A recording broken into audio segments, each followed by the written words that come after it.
The Department of Defence is considering rolling out technology in Antarctica that could improve its surveillance of other nations' satellites, even though military measures are banned under the Antarctic Treaty.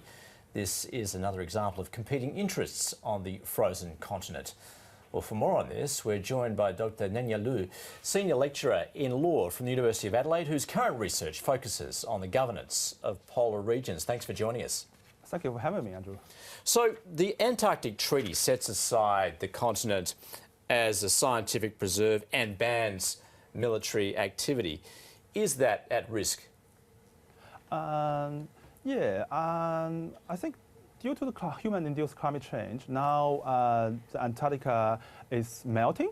So that is perhaps now more and more countries are looking at the south to explore the potential opportunities for, especially for the resources exploitation. I think that's why now there are more attention and focusing on this continent and its adjacent waters. But that obviously would not be allowed under the Antarctic Treaty. So would countries merely flout that? Or what's your expectation then over the coming years when you say that there is that interest in effectively mining Antarctica? I don't say that there is any. Yes, I agree that the, mining is indefinitely banned by the Antarctic Treaty's Madrid Protocol from 1998. So this is indefinite, even though there is a possibility to review this protocol from 50 years from its entry into force, that is to 2048. That's why people are talking about, in 2048, the Antarctic Treaty system is going to end, which is not true. But indeed, apart from the mining, which is banned, there are many other possibilities to use the Antarctica. For example, the fisheries, commercial fisheries, or bioprospecting. That's actually allowed by the treaty system. Could it not be argued that with many countries having established bases in Antarctica, that, and it is controversial perhaps that they are using those bases for military-related activities, that once again that is an issue because that is in contravention of that treaty? Yes, if they do so. I think this is a bit of a grey zone in the treaty system and history, I would say, because indeed military use are abandoned, but some countries, for example, Argentina and Chile, for long history, they have been using military forces to facilitate their activities in Antarctica. This is not necessarily illegal. So, and yes, if countries now are conducting military activities in their base, then that is clearly in violation of the Antarctic Treaty. But I think so far, there is no evidence saying any country has been doing that. So, and China wants to set up or extend its presence there, certainly in the Australian Antarctic territory, in an area known as Dome A, which is regarded as one of the best locations on the planet for space observations. So what is China's ambitions there at the moment?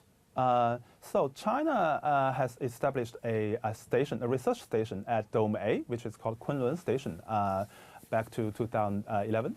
2012. So in 2013, the Chinese delegation proposed a proposal, which is actually based on the Article 4 of Annex, one of the annexes of the Madrid Protocol, to establish what it is called the Antarctic Specially Managed Area, which is supposed to coordinate and also to manage human activities in that area, so as to better protect the environment. So there are some suspicions, and also try to talk about China's intention. But my observation is always like, when we have this Antarctic Treaty system, which has been solidly governed the Antarctica and its adjacent waters for 60 years. We should be careful, especially when it comes to when we are talking about countries' intention. I think we should pay less attention to the intentions, but rather solidly and conduct analysis of countries' activities based on the treaty. Because if one considers China's intention, China is right in its own sense to consider other countries' intention. So that's exactly what is the dilemma, and also sometimes tension is actually rising now. Yeah, but isn't that the case, though? Isn't that the problem, that there are intentions and then there's reality? Certainly as far as China's concerned, if they're establishing bases there, are they being free and open about exactly what they're doing with their technology there? Yeah, and I think one way that actually Australia and other countries can do is to conduct inspection of the Chinese station in Dumai and any other stations that China is running.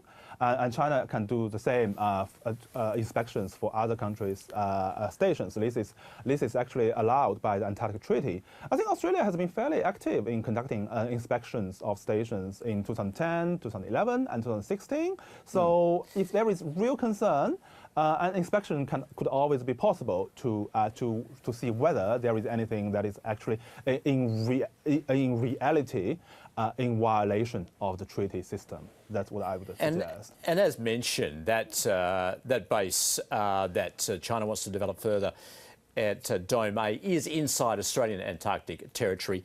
Are the territorial claims themselves in dispute? There's only a handful of countries that lay claim to Antarctica. Obviously, Australia is among them, taking the largest area of Antarctica. Is that in dispute at the moment?